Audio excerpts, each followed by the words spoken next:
Hello, friends. We are gonna go over the Victoria Marathon training plan. We're starting. What's it? It's the 3rd of June. Here we are, jumping in. We're gonna go over just the whole plan as a whole, how it breaks down into these 4-week chunks, kind of the goal for each section, what's to be thinking in every section and kind of prioritizing. We'll go over how generally to read a week, how to read a workout as well, and then how to just use these tabs that I have. Well, now that you have, if you have a copy of the plan.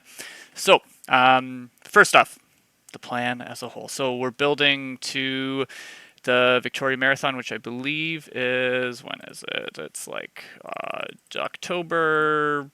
It's this weekend, the 12th, 13th, somewhere around there. Yeah, the 13th. So that's roughly 20 weeks away from where we are right now. We're starting June 3rd. So the plan breaks down into four-week training blocks and then a 3-week taper. That's the general process.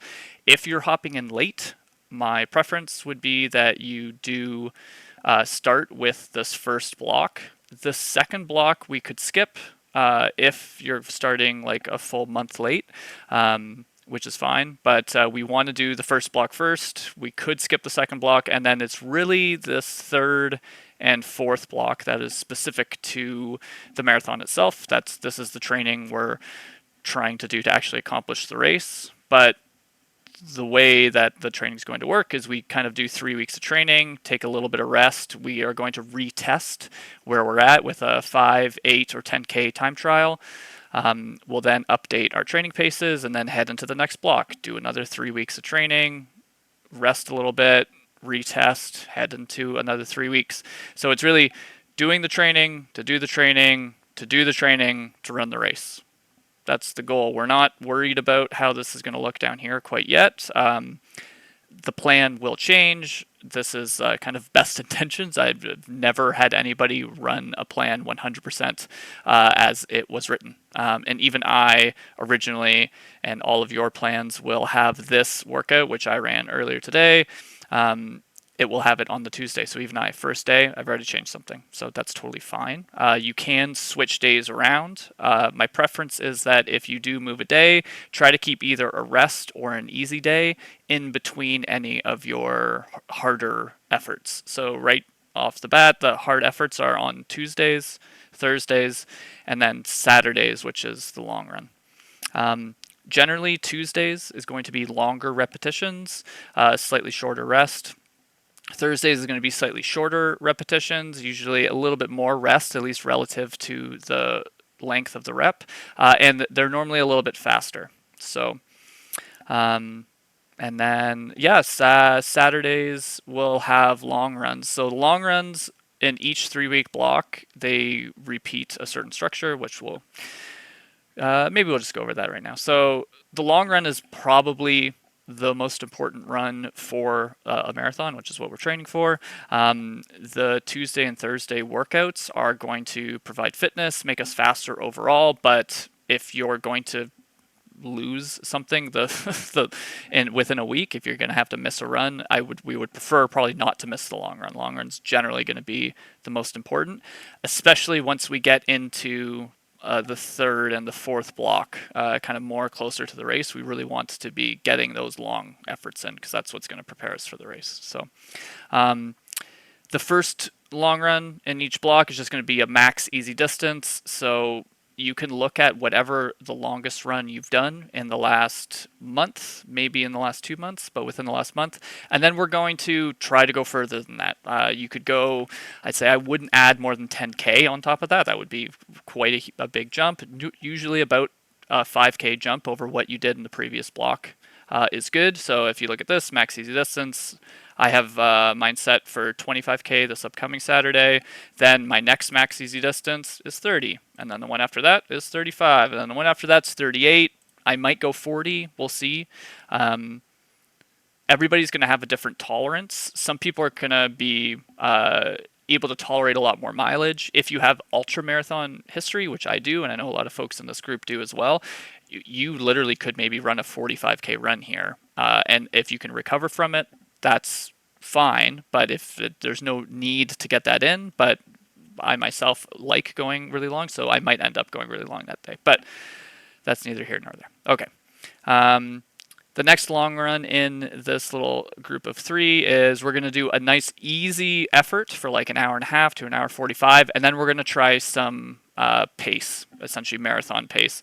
The first block is just going to be at up tempo. I'll go over the paces in a second. Up tempo is really similar to what we could currently run for a marathon, but I don't want us worrying about paces for this whole first month because we're so far away from race day that like who knows, like why focus on a goal pace that's we're not even really in touch with yet. We have 4 months to get in touch with that. So but the idea is to practice running this like up tempo or marathon pace effort after having done at least like an hour and a half of running, when we're a little bit fatigued, we're kind of depleted of glycogen, of like our energy stores and whatnot. So and then that third long run is a shorter warm up, and then this time we're going to kind of yo-yo back and forth between a chunk at either marathon pace or up tempo, and then a bigger chunk at easy pace. And then every time we do this, that warm-up's going to stay the same, but the amount of time we spend at this marathon pace is going to increase just every time. So until we get to this doing an hour and a half and then finishing after an hour and a half with like a full hour at our marathon effort, which will give us an approximation as to whether that pace that we're working at by the time we get there, whether that pace is realistic or not, whether that feels doable. If it feels like death when you do an hour and a half easy and then an hour at that pace, then asking your body to do 3 hours of it is not really going to be realistic. But that's the general progression for the long runs, and we're just going to repeat. You do that 4 times, all 3 weeks 4 times.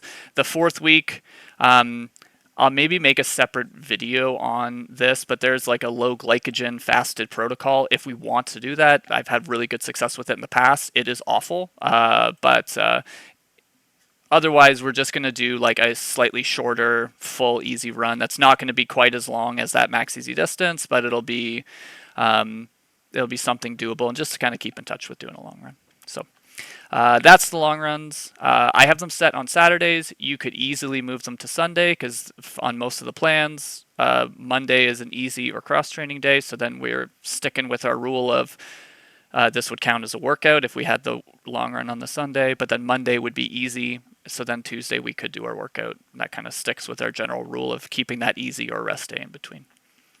Okay, workouts. So Tuesday is going to be long intervals. I've gone ahead and done this workout already. We're going to start with Tuesday's workouts are going to start with these 5-minute intervals. Some people call these cruise intervals. The idea is we're going to cruise at around this pace we call threshold. I'll go over all the paces in a second, but with a pretty short rest. And then just each week, we're going to try to do 1 or 2 more reps until if we can get up to doing 8 of those reps. Awesome. This might feel quite challenging for right now, but it's really the whole point of this first block, at least in terms of the workouts, is just really to get in touch with running at effort, feeling like you're able to push, but trying to get, I would say, maybe more in touch with your gears and how to actually pace yourself for each zone. Yeah, so, and then over the course of the build, those Tuesday workouts, essentially, we stay really similar. Those reps move from 5 minutes up to 8 to 10 here, then up to 12 to 15 down here, and then all of a sudden now we're doing like 20-minute, or we're doing like just full hour-long efforts at goal pace, which realistically, over the course of 3 months, this goal pace and up-tempo here, which is even a whole zone down from threshold where we're starting, that will actually be, because we're going to get fitter, so that'll make sense in a second. That might have been confusing, sorry. Cool. Okay, Thursday is going to be our kind of like shorter, harder workout. This is especially for anybody coming off of a period of not training. I would say between Tuesday and Thursday in the first block, Thursday's probably the more important workout. For the first block. As we get into block 3 and block 4, it's going to flip. Tuesday is going to be the more important workout, but what we want to get is some like VO2 max changes. That's it's the most oxygen you can breathe in, have travel through your circulatory system, and then have your muscles actually use. It's a measure we use of aerobic capacity.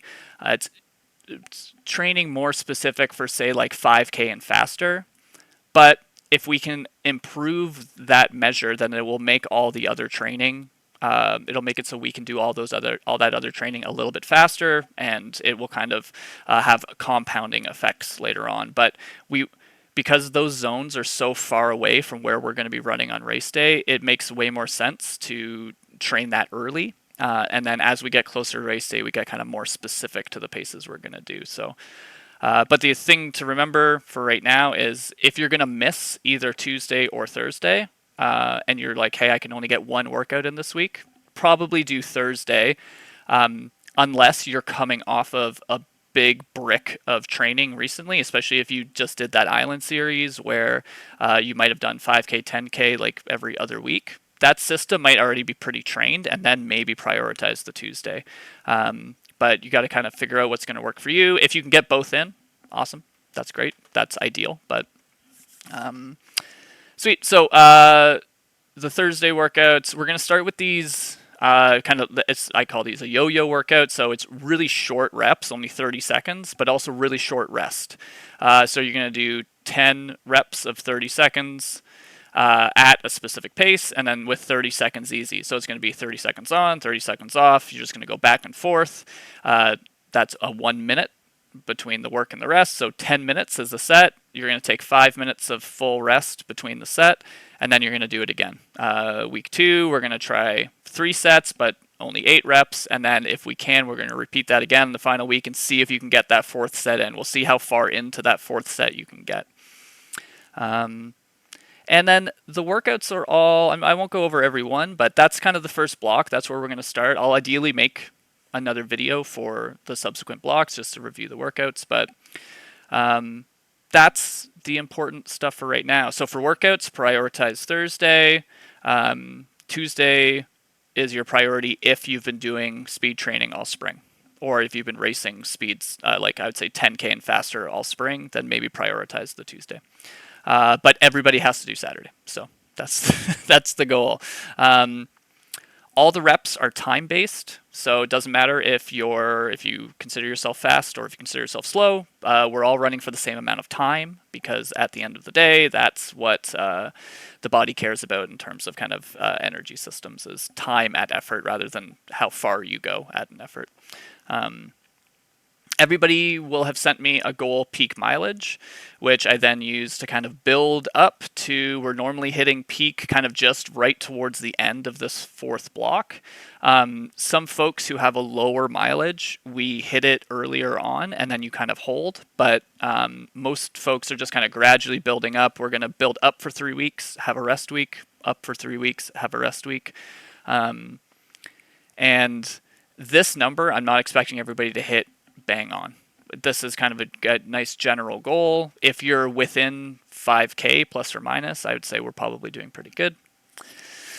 Yeah, sweet. So if you have questions on how to read a workout, I use shorthand. So I like have CV or VO2 or threshold or like names for pace ranges. And then within any square brackets is usually rest. So I've kind of gone through and I think I've put easy, which is a pace zone, but you'll notice some workouts later on will actually be your rest will be at up tempo. So that's a slightly different style of workout, but just do look out for that in block 3 and 4 specifically. It doesn't happen in the first 2 blocks. So cool. So that's kind of how to read the workouts. So you'll see the dates of the week. It's Monday through Sunday. This column here is the total kilometers we want for that day. And then that will, if you change these, if I change this to 12, which is actually what I ran today, what you'll notice is the total at the end of the week has now changed. So I wanted about 72 for the week. I only ran 12 today. So what I'm going to do is I'm going to plan tomorrow to run 8. And then now that brings me back to my 72. And you can totally go ahead and change that. Moving 3 to 5K between days is totally fine. That's one nice thing about having easy days in the program, is we can really easily add a little bit more distance to them. And that should kind of keep us within balance. I would say if we're moving more than 3 to 5K, it's that we can kind of throw things off a little bit. Like, because if let's say I only had 6K here, I'm obviously not going to be able to maybe get this whole workout in. And now all of a sudden I'm doing maybe like I forget what that was. What was that? So now I'm doing a 16K run here, so now this day is not going to be hard enough because I probably won't get through the whole workout, and this day is going to end up being just too long, and I might not be recovered enough for this effort. So 3 to 5K is usually good to shift around, but we'll try to not do too much beyond that. Okay, so as an example, we have 5 to 6 5-minute repeats at threshold. So how fast is threshold? So that's going to be specific to everybody. Along the bottom, we have a series of tabs here. If you go to your personal training paces, I've updated this on all the plans, so this will look slightly different now. But I was trying to make everything clear to answer a bunch of questions that I had from people. So there's lots of different zone models for both pace and for heart rate. There is a heart rate calculator here as well if you want to use that. There's 3-zone, 5-zone, and 7-zone models. I really like 3-zone. I find it's the kind of the simplest. But you'll notice that even within my zone 1, zone 2, and zone 3, I have 6 zones here.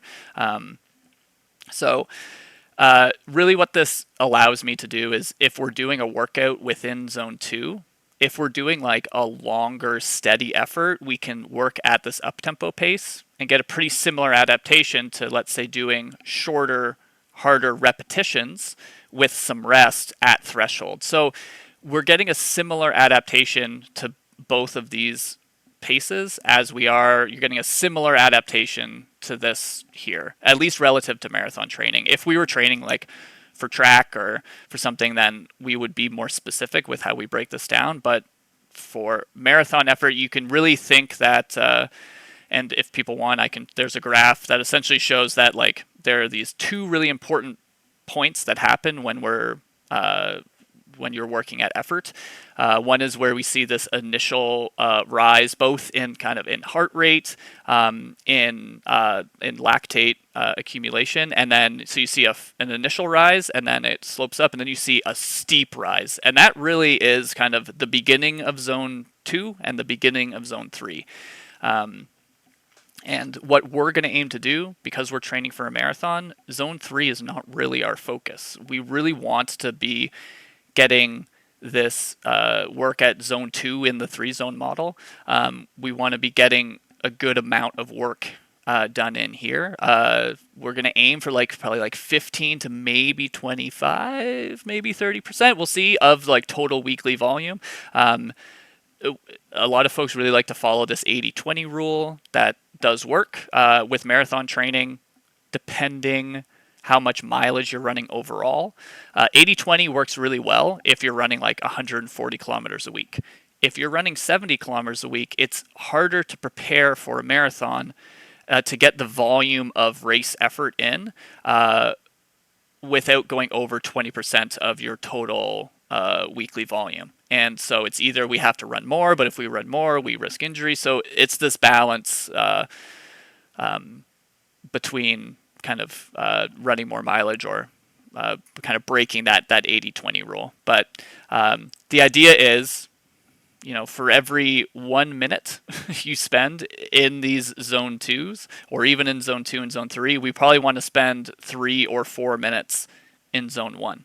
And then you can do that at the end of your week. You can just count up the number of repetitions you did, add up the total time, and then see how much total time of easy running you did, which would include your warm-up and your cool-down for your workouts. So,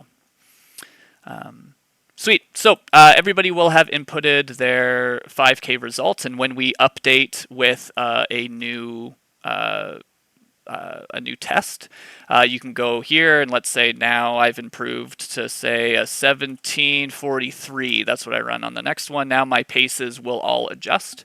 And then now I can run the workouts now. Instead of today I was trying to run a 4:04, but now if I, let's say, had run that 5K maybe next phase, I will be doing in the next block, I'll be doing it at 4:01 instead. So, but I did 18.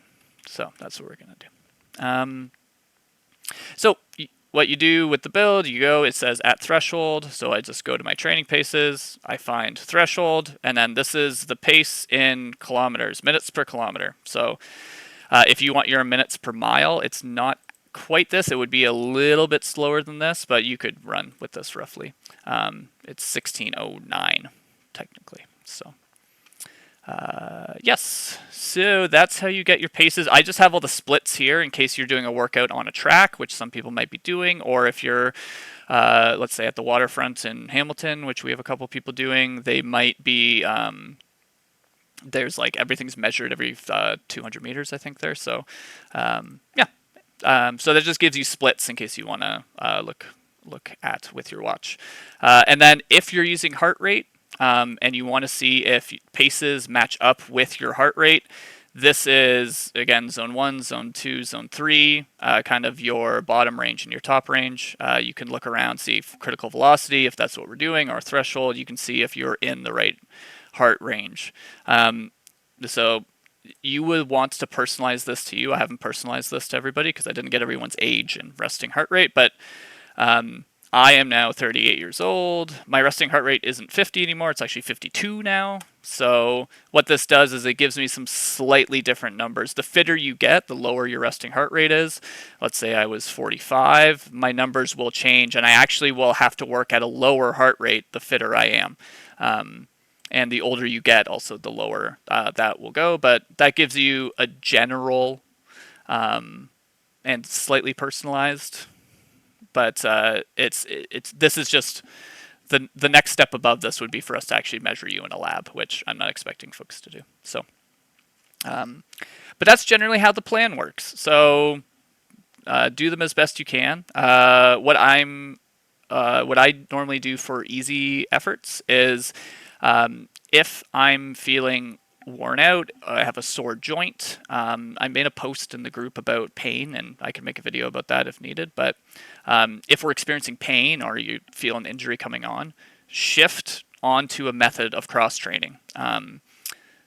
That is, you can totally get what I give is whatever your normal easy running pace is. If you were to go for just a purely easy effort, which for me would be somewhere between this like a 4:35 and a 6-minute kilometer, I'm just going to give myself this bottom range of time. So let's say I want to run 5 kilometers, but I'm feeling sore and I'm going to cross train today instead of running.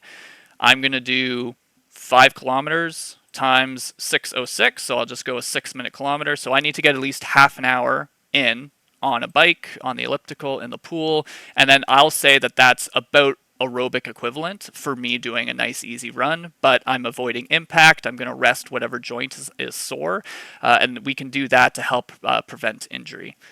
You can also do that if you're like actually legitimately injured. You can totally do that for your workouts as well. And I've had really good luck with people like taking whole like chunks, like 3-4 weeks, where we just shift everything onto the bike.